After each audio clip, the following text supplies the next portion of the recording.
ঘরের গৃহিণীরা যদি একটু বুদ্ধিমতী হয় তাছাড়া কিন্তু ঘরে বসে বেশ কিছু টাকা আর্নিং করতে পারবে। সেটা কিভাবে? তাই সবাই সাথে থাকুন এবং দেখতে থাকুন। আর টাইটেলটা দেখে আজকে আপনারা বুঝে গিয়েছেন যে আপনাদের সাথে কি আলোচনা করব আজকে। হ্যালো ব্রিয়ান, আসসালামু আলাইকুম। আবারও চলে আসলাম আপনাদের মাঝে নতুন দিনে নতুন আরেকটা লাইফস্টাইলের ডেইলি ব্লগ নিয়ে। আমি নীলা বলছি গাজীপুর থেকে। ছোট ছোট অংশ নিয়ে ভিডিওটা সাজাইছি, আশা করি আজকের ভিডিওটা আপনাদের ভালো লাগবে। যে যেখান থেকে বসে আমার ভিডিও দেখতেছেন, আল্লাহর অশেষ রহমতে আশা করি সবাই সুস্থ আছেন, ভালো আছেন। আলহামদুলিল্লাহ আমরাও বেশ ভালো আছি। তাই তো সকালবেলা সোহানের বাবার ব্যাগের থেকে আমি কিছু পেয়ারা আর পিস রুটিগুলো বের করে নিলাম। এটি রাতের বেলা নিয়ে আসছিলো ব্যাগের থেকে, আর বাইর করা হয়েছিল না, সেটি বের করে গুছিয়ে নিলাম। আর সকালে সোহানের বাবাকে নাস্তা বানিয়ে দিব নুডলস। আর সোহানের বাবা নাস্তা নুডলস বেশি একটা খেতে চায় না, তারপরেও করে দিচ্ছি। হঠাৎ করে দেখি একটু খায় কিনা, খেলেও খুব অল্প খাবে। আর এখানে সোহান শানের জন্য নুডলস রান্না করব, ডিম দিয়ে রান্না করব। ডিমগুলো বেছে বেছে সোহানকে দিব, ডিমগুলো দিব না, সোহানকে শুধু নুডলস বেছে দেবো। আর এখানে যে এই যে শীতের দিন আর স্যার ওই যে ফুল গ্যাস দেখতেই পাচ্ছেন কেমন গ্যাস, এই অবস্থা হলো গ্যাসের। তা আমি সোহানের বাবাকে গোসলের জন্য পানি গরম করে দিয়ে এলাম বাথরুমে, ওয়াশরুমে পানিটা দিয়ে আসছি গোসলখানায়। আর এখানে যে ভাত রান্না করছিলাম, ভাতটা আমি সেঁকা দিয়ে নিলাম। সকালে রান্না করারও চাপ থাকে, গ্যাসেরও একদম নাই থাকে।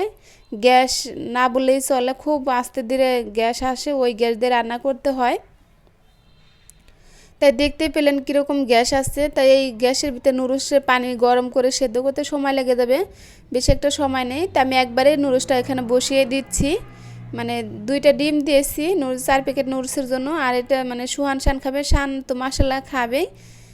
ডিমগুলো বেছে বেছে সোহানকে দিতে হবে। তাই এখানে আমি সব কিছু দিয়েই পেঁয়াজ কাঁচামরিচ দিয়েই বসিয়ে দিলাম। আর এখানে নুডলসের মশলাগুলো দিয়ে দিলাম, ডিমের সাথে দিয়েছি একটা, আর এখানে দিয়ে দিছি 2টা, আর একটা নামানোর আগ দিয়ে দিব। এবং নুডলসটা রান্না করলে না আমার বাচ্চারাও বেশ পছন্দ করে, খেতে ভালোবাসে। ওরা একটু নরম টাইপের নুডলসটা হলে বেশি পছন্দ করে, শক্ত টাইপের না। তাই দেখতে পাচ্ছেন নুডলসটা কিন্তু বেশি নরম হবে না, বেশি শক্তও হবে না। আর ঠান্ডা হলে ভালোই ঝরঝরা হয়ে যাবে। সোহানের বাবাকে বক্সে ভরে দিয়ে দেবো, গরম থাকবে। তাই তো নুডলস রান্না শেষে ওরা সোহান স্কুলে চলে গেছে, সোহানের বাবা দোকানে গিয়েছে। তো এই রুমের বিছনার চাদরটা একটু চেঞ্জ করে নিব। তাই যে আমি ঘুমে থেকে উঠে গিয়েছি, বিছনাগুলো কিন্তু এখন ওঠা হয় না। আর বিশেষ করে কিন্তু বিছনাটা আমার সকালে সবাই ঘর থেকে বেরিয়ে গেলেই তারপর তোলা হয়। আমার কিন্তু ঘুম থেকে উঠে বিছনা তোলা হয় না। সোহান বাবা থাকে এক বিছনায়, সোহান বাচ্চারা থাকে এক বিছনায়, এই কারণে। আর এই যে দেখছেন 2 মিনিট লাগছে না কিন্তু বিছনাটা আমার গুছানো হয়ে গেছে, কিন্তু না অনেকটাই সময় লেগেছে। আপনাদের সাথে বিছনা তোলা আর শেয়ার করে নেই, চাদরটা তুলেই পরে শেয়ার করলাম। আসলে সব কিছু ক্যামেরায় একটু বন্ধ করতে গেলে না ভিডিওটা অনেক বড় হয়ে যায়। তা আমি এই যে বিছনা চাদর যে তুলছি সেইগুলো ধুয়ে দিয়ে বেলকনির থেকে লাইরে দিয়ে আসলাম। বেলকনিতে আমার বেলকনিতে একদম ছোটো। আর এই পর্যায়ে কিন্তু সুহানা স্কুল থেকে এসে পড়ছে, তা আমি দরজাটা খুলে দিচ্ছি। বলতেছে তোমরা কি করতেছো, এত সময় লাগছে কেন? আমি বেলকনিতে গেছি কাপড় লাড়তে, আসতে একটু সময় হয়েছে, এই কারণে বলছে তোমরা কি করো, এত সময় লাগে কেন, দরজা খুলো না। তাই তো আমি সোহানের জুতাগুলো রেখে তুলে নিব, কারণ তাছাড়া এই বাইরে গেলে জুতাগুলো পারানো হয়, স্কুলের কালো জুতাটি নোংরা হয়ে যায় বেশি। তাই তো আমরা মা ছেলে মিলে নাস্তা করে যে আর কোনো ভিডিও শ্যুট করা হয় নাই, চলে আসছি। দুপুরের পর ছোটোর দিন না, অনেক আপুদের ভিডিও দেখতে হয়, সাপোর্ট করতে হয়, খুব চাপ হয়ে যায়। তো এখানে আমি পাতাকপি ভাজি করবো, সেটাই বসিয়ে দিচ্ছি। আর এই পর্যায়ে আমার ভালোবাসা মানুষদেরকে একটা কথা মনে করে দিচ্ছি, যারা ভিডিওটা ধৈর্য সহকারে দেখতেছেন একটা লাইক দিতে ভুলে গেছেন, প্লিজ দয়া করে একটা লাইক দিয়ে দেবেন। আপনাদের ছোট্ট একটা লাইক আমাকে পারবে সামনের দিকে এগিয়ে নেওয়ার জন্য, আর বেশ কিছু মানুষের কাছে পৌঁছে দেওয়ার জন্য। আর এই যে ভিডিও শুরুতে যে বলছিলাম, আমরা ঘরের গৃহিণীরা যদি একটু বুদ্ধি খাটিয়ে চলি, তাছাড়া কিন্তু সংসার থেকে ভালোই কিছু টাকা আর্নিং করা যায়।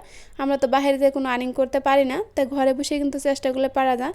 এখানে আমি 2টা ডিম নিয়ে এসেছি, যদি এখানে 4টা ডিম নিতাম তাই কিন্তু বাচ্চারা তো খাবে না, শান যেটুকু খাবে সোহান কিন্তু খাবে না রান্না করার ডিম। তো এখানে 4টা ডিম রান্না করলে কিন্তু আমার খরচটা বেশি লাগতো। তাই এখানে আমি বুদ্ধি খাটে 2টা ডিম নিয়েছি, 2টা ডিমই আজকে ভাজি করে রান্না করব। 4টা ডিম রান্না করে আনাম রান্না করা হয়তো। দেখালে ডিম কিন্তু 55 টাকা 50 টাকা এরকমই নেয়। তা আমি কিন্তু মানে এখানে 2টা ডিম নিয়েছি 50 টাকা আলি হলেও 2টা ডিম থেকে 25 টাকা আর বেঁচে গেল কিন্তু। এভাবে কিন্তু সংসার থেকে আমরা প্রতিদিন যদি একটু একটু করে বাঁচিয়ে আমাদের ওই টাকাটা কিন্তু হাতে থাকলে আমাদের ছোটো ছোটো শখ আহ্লাদগুলো কিন্তু আমরা নিজেরাই পূরণ করতে পারি। তাই 2টা ডিম ফাটিয়ে কিন্তু আমি এখানে সামান্য একটু লবণ দিয়ে ফাটিয়ে এই যে ভেজে নিচ্ছি। এইভাবে ভেজে ভাজ করে ভেজে নিব, তারপর মাছের পিসের মতো করে কেটে নিব। এইভাবেই কিন্তু আজকে রান্না করব। তা আমরা প্রত্যেকটা গৃহিণী যদি ঘরে বসে যদি একটু বুদ্ধি খাটিয়ে সংসার থেকে টুকটাক 10-20 টাকা করে বাঁচিয়েও কিন্তু মাস শেষে দেখবেন অনেকটা টাকায় কিন্তু হাতে জমে গিয়েছে।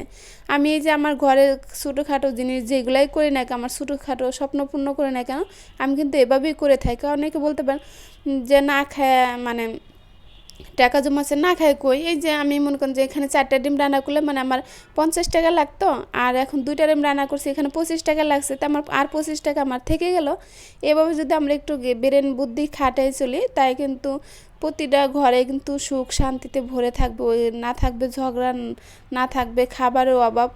মানে যেখানে একটু বেশি সেখানে একটু কম, মানে যেখানে একটু অপচয়টা বেশি হবে ওখানে একটু পরিমাণ মতো খরচ করলে মানে সব কিছুই কিন্তু ভালো লাগবে। নিজের হাতেও মাস শেষে দেখবেন 10-5 টাকা আপদে বিপদে কিন্তু নিজের কাছ থেকে বের করে মানে কাজে লাগানো যায়। তো এখানে কিন্তু বকবক করে অনেক কথাই বলে ফেললাম, আসলে আমার কথায় ভুলটা ঢিল আপনারা ক্ষমা দৃষ্টিতে দেখবেন। এই তো আমি কিন্তু পাতাকপির ভাজিটা ওখানে করে নিয়েছি, মানে বসিয়ে দিয়েছি। আর এখানে যে ছোট আলু কিন্তু আমি সেদ্ধ করে খোসা ছাড়িয়ে নিয়েছি। এই আলুর তরকারিটা না আসলে অনেক মজা। এই আলুটার তরকারি উত্তরবঙ্গের মানুষই বেশি খায়। আর এই যে ডিমগুলো আমি এখন দিয়ে দিচ্ছি, মানে আলুর তরকারি না একটু জল টাইপের থাকলে দিয়ে দিলাম। আর এই যে এখন ঢাকনাতে ঢেকে রান্না করবো কিছুক্ষণ সময়, তারপর দেখবেন ডিমগুলো ফুলে ডাবল হয়ে গিয়েছে। আর এইভাবে তরকারি রান্না ওই দেখছেন কত সুন্দর ফুলে গিয়েছে। মানে এইভাবে কিন্তু তরকারি রান্না করলে বেশ ভালো লাগে। যারা এইভাবে রান্না করে না খাইছেন অবশ্যই খেয়ে দেখবেন। এখানে কিন্তু পেঁয়াজ মরিচ ডিম যখন ভাজি করবেন পেঁয়াজ মরিচটা দিয়েও কিন্তু রান্না করে খেতে পারেন। আমি আগে ওইভাবেই খাইতাম, সবভাবেই খাই, পেঁয়াজ মরিচ দিয়ে ভেজে তারপরে রান্না করি, আবার এভাবেও রান্না করি। তো এই যে নামানো এক দুটো ধনে পাতা দিয়ে দিলাম। তরকারিটা আমার অলরেডি হয়ে গিয়েছে। তরকারি কালারটা দেখে বোঝা যাচ্ছে কত লোভনীয় হয়েছে। আসলে আমার কাছে তো বেশ ভালোই লাগছিলো। আপনারা যারা না খাইছেন এইভাবে রান্না করে খেয়ে দেখবেন। কারণ কি আমরা গৃহিণীরা যদি একটু চাপাই চুপে চলি, কারণ ওই সংসারটা কিন্তু ভালোই থাকে। যদি আমরা হাত মেলে চলি ওই সংসারে কিন্তু মাস শেষে টানাটানি লেগে যায়। এই যে এনে বাঁধাকপি ভাজিটাও হয়ে গেছে, এনে কিন্তু আমি 2টা আলু কেটেও দিয়েছি, কারণ দেখি যে একটু হয়ে গিয়েছে ভাপ দেওয়ার পরে আর 2 বেলা 3 বেলা খেতে হবে, এই কারণে একটু আলু দিয়েছি, তাই একটু বেশি হয়ে গিয়েছে। এভাবেই কিন্তু আমরা রান্না করি। আমি কিন্তু এভাবেই আমার সংসারটাকে সবসময় চেষ্টা করি আমার সংসার থেকে আমার হাতে কিছু টাকা বাঁচিয়ে রাখার জন্য, যেন হাজব্যান্ডের কাছে কোনো সময় হাত না পাতা লাগে। তো এই তো রান্নাবান্না শেষ, তরকারি ফাইনাল লুকটা দেখিয়ে দিলাম। তো এখানে বাচ্চাদের একটু পেয়ারা কেটে দিব, কারণ ওরা বলতেছে আম্মু আমাকে একটু পেয়ারা কেটে দাও। তা প্রতিটা গৃহিণী যদি একটু হিসাব করে চলেন দেখবেন বলে আপুরা অবশ্যই মাস শেষে দেখবেন বেশ কিছু টাকা আপনার হাতেও জমে গিয়েছে। কারণ সংসারে বেশি খরচ করলে বেশি, কম খরচ করলে কম, একটু হিসাব করে চললে কিন্তু নিজের সংসারের জন্য ভালো, নিজের বাচ্চা কাচ্চাদের ভবিষ্যতের কথা চিন্তা ভাবনা করে কিন্তু এভাবে চলে অনেকটাই উপকারে পাবেন।